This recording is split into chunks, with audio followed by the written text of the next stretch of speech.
welcome to Scarlett Natalia's Toys Review. Now I'm gonna start. Our book today is Little Miss Scatterbrain. Alright, let's begin.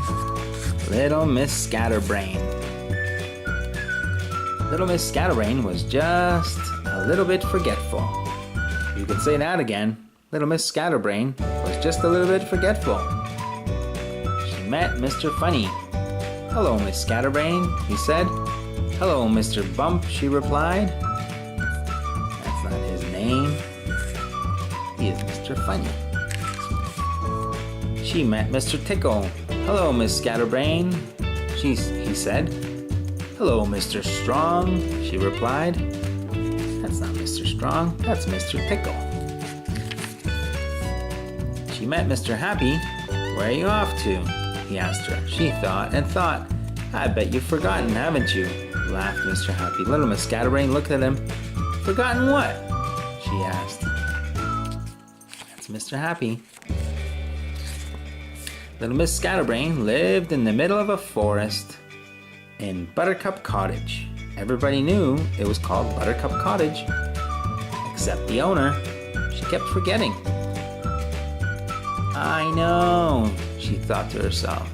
"To help me remember, I'll put up a sign." Okay, look at what the sign says. She isn't called Little Miss Scatterbrain for nothing, is she? Daisy Cottage. That's not the name. The cottage was Buttercup Cottage. See, on the previous page it says Buttercup Cottage. But here it says Daisy Cottage. That's the wrong name. One winter's morning, she got up and went downstairs to make breakfast. She shook some cornflakes out of the box, but being such a scatterbrain, she forgot to put a bowl underneath.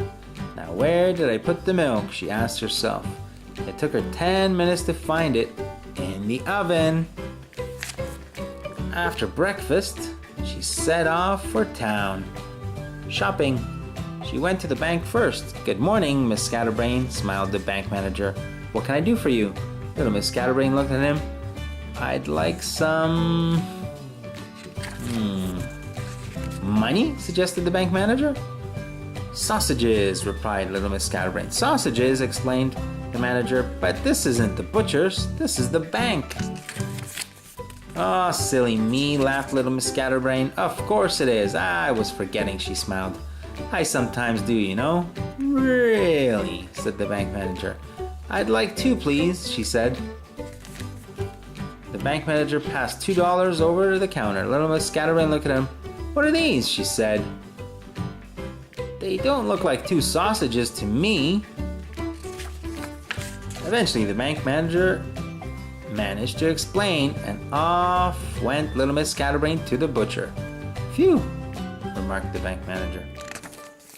Little Miss Scatterbrain walked into the butcher's shop. "Good morning," said Percy Pork, the butcher. "Good afternoon, Mr. Beef," she replied. "Pork," said the butcher. "No," she said, "sausages." "But my name isn't Sausages," he said. "Of course it isn't," she replied.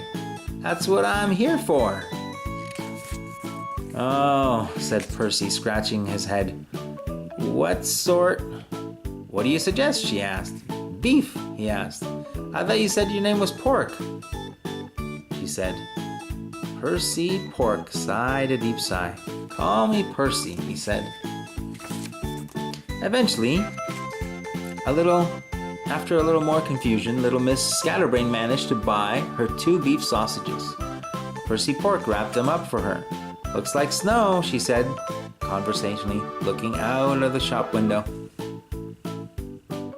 "Really?" said Little Miss Scatterbrain, looking at the brown paper parcel. "What a funny man," she thought to herself. "Looks like snow indeed. Looks more like wrapped up sausage to me. Goodbye," said Percy Pork. Good night," she replied, and went out to catch a bus home. Little Miss Scatterbrain stood behind Mr. Silly in the bus stop. She stood in line at the bus stop. Along came Mr. Nosy. stood behind her in line. He looked up the sky. "Looks like snow," he remarked. Little Miss Scatterbrain looked at the brown paper parcel in her hand and said nothing. Little Miss Scatterbrain.